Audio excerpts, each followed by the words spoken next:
Student, आज हम आप लोगों के लिए वन मार्ग में जो कविता है गोस्वामी तुलसीदास जी द्वारा लिखित है, उनके जो छंद दूसरे छंद है, हम उसकी व्याख्या करने जा रहे हैं।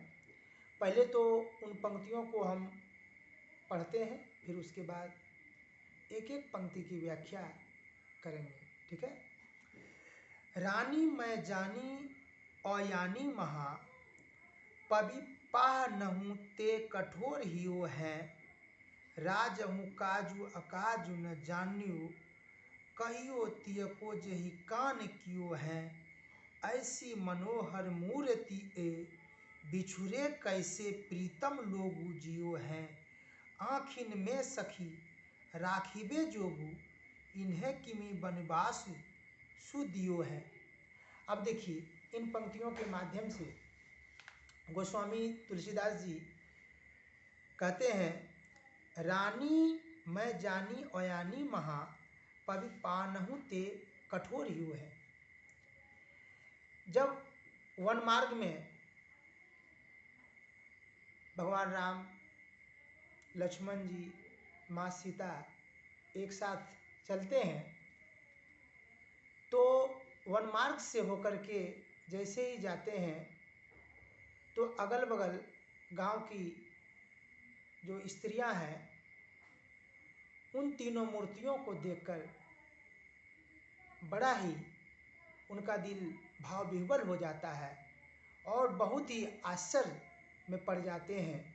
और क्या कहते हैं कि रानी मैं जानी अयानी महा, यानी रानी कितनी अज्ञानी है, जिन्हें कुछ भी ज्ञान नहीं है। यानी किनके बारे में बात कही गई? कैकेयी के बारे में। कैकेयी के बारे में बात कही गई है कि वो कितनी अज्ञानी है, जिनका दिल कठोर से कठोर है और पत्थरों से भी ज़्यादा कठोर है। आगे है, राजहु काजू अकाजू न जानियो, कहियो तियको जेहि कान कियो है।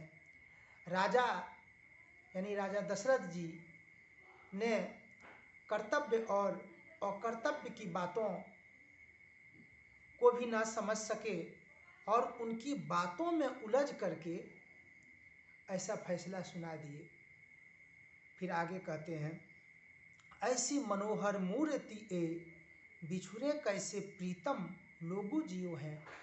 फिर वहाँ की जो नारी है एक दूसरे से कहती हैं, हे सखी, ऐसी मनोहर मूर्ति, यानी उन तीनों मूर्तियों को देख करके कहती हैं, ऐसी तीनों मनोहर मूर्ति जो है, लोग उनसे बिछुड़कर बताइए अपने लोग कैसे जीते होंगे। उनका दिल किस तरह से विचलित होता होगा, कैसे इस दर्द को वे लोग छिपाए होंगे। यही बात तीसरी पंक्ति में बताई गई है। आँखिन में सखी राखिबे जोगु, इन्हें किमी बनवास दियो है।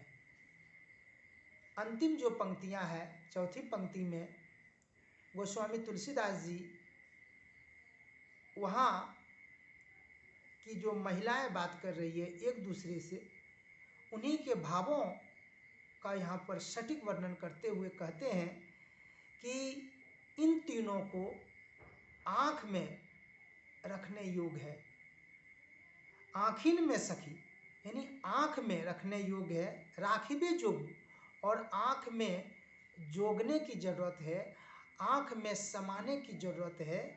इन्हें किमी बनवास दियो है, इन्हें क्यों बनवास दिया गया है? इन्हें तो आँख से एक भी पल, एक समय के लिए भी ओझल नहीं होना देना चाहते हैं। यानी एक तरह से ऐसे भाव का वर्णन हुआ है कि बिना देखे हुए मन नहीं लग सकता है। फिर भी इनके परिवार के लोग कैसे हैं जो इन्हें वनवास भेज दिए हैं। इन पंक्तियों के माध्यम से हमने वन मार्ग में कविता की द्वितीय छंद की व्याख्या किए। आप लोग ध्यान से सुनिएगा, समझिएगा। वीडियो अच्छा लगे शेयर कीजिएगा, कमेंट कीजिएगा। किसी प्रकार की दिक्कत होती है तो आप लोग ज़रूर बताइएगा। तब तक के लिए इतना ही। जय हिंद, जय भारत।